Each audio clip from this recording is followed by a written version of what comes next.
So good morning, everybody. My name is Magdalena Chułek, and I'm from Center of Migration Research at Warsaw University. I have a pleasure to represent my team today, led by Małgorzata Jenerowicz, and in terms of social research by Karolina Sobczak-Szelc, who will hopefully join me during the question section. I will present some results of the ARICA project, and I will talk about mass human influx and its consequences on the environment of the example of Mtendeli and Kutupalong refugee camps.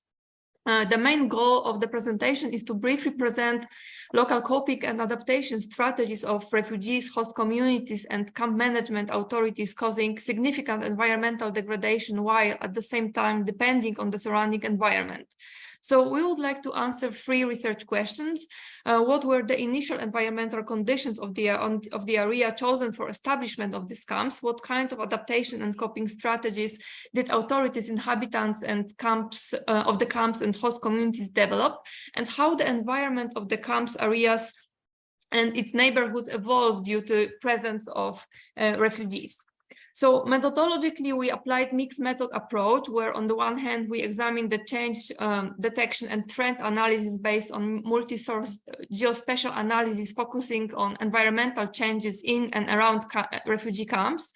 And simultaneously, we conducted social research, investigate the insider's perspective on the mutual relation between the natural environment and human activity. So today I will focus on the social research results. We conducted our research in Tanzania, in Mtendeli refugee camp, where we were able to cover the whole life cycle of the camp, as it was opened in 2016 and closed in 2021, and in Bangladesh Kutupalong refugee camp, which is now considered to be the biggest refugee camp in the world. Both camps are situated in very vulnerable environmental areas which experience a rapid mass influx of people. So turning to the results, we must begin by noting that in both Tanzania and Bangladesh, the areas where the camps were established were originally natural habitats. In Tanzania, there was not even a farmland area because the sets present there. As our interview mentioned, Mtendeli was almost intact area with woodland cover, and the pre-Kutupalong area was described as covered by massive forests and bushes. Due to the time limitation, I will focus only on one strategy applied in both countries in face of this establishment of the camps, which is cutting the trees, resulting in extensive deforestation. So in Tanzania, the selection of the site for the camp and associated elimination of tsetse flies made the area usable and habitable for people, including the local populations, resulting in already mentioned deforestation of the area. So firstly, the wood was needed for the construction of the camp's infrastructure, and secondly, fields began to be prepared for cultivation, and thirdly, wood was the main source of energy needed, for example, to cook the food rations.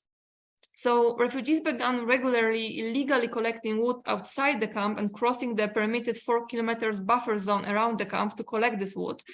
As the law prohibits the felling of live trees, the strategy became a technique called ring barking. So they remove the bark of the trees below the ground, and in 2 weeks the tree died.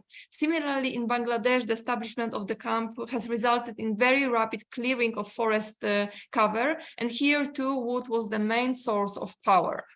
In both places, deforestation has consequences to other elements of natural environment. For example, in Tanzania, according to local experts, deforestation has decreased water infiltration into the ground and through this underground water supplies.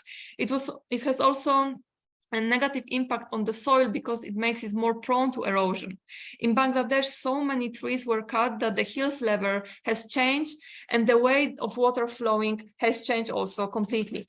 The camp management in both studies camp work on solutions by trying to educate refugees about environmental issues, for example, instructing people how to produce then alternative energy sources such as briquettes. Additionally, in Bangladesh, we can observe establishment of roof gardens that you can see on the photo on the right corner. And in Tanzania, there is also interesting plan to restore the area and plan 500,000 trees, and in this regard the local experts try to find other species which will be more suitable for locals people needs, as the native trees grow rate is very slow. So in Bangladesh the problem with deforestation is quite simple, that there is not enough space to do so. People living in refugees camps are often blamed for negative changes in the environment, but giving the voice to both them and representative of host community can prevent some oversimplifications and sometimes false assumptions, and point out the complexity of the interrelationships between all the actors, the camp inhabitants, the local communities, and the environment. What poses a threat to environment exclusively the presence of refugees, but improper management of the camps and many restrictions placed upon the inhabitants. They mentioned, for example, food rations cutting, restrictions on farming, or in case of Bangladesh, the must to survive in the bush because of the illegal status. So to sum up, we argue that the establishment of refugee camp can intensify already existing local transformations. So it is critical to comprehend the environmental consequences of these camps in this context, and proper management of the camp that includes planning and assigning clear responsibilities for environmental consideration when establishment, developing and closing the refugee camps. Thank you very much for your attention. I will be happy to answer your questions.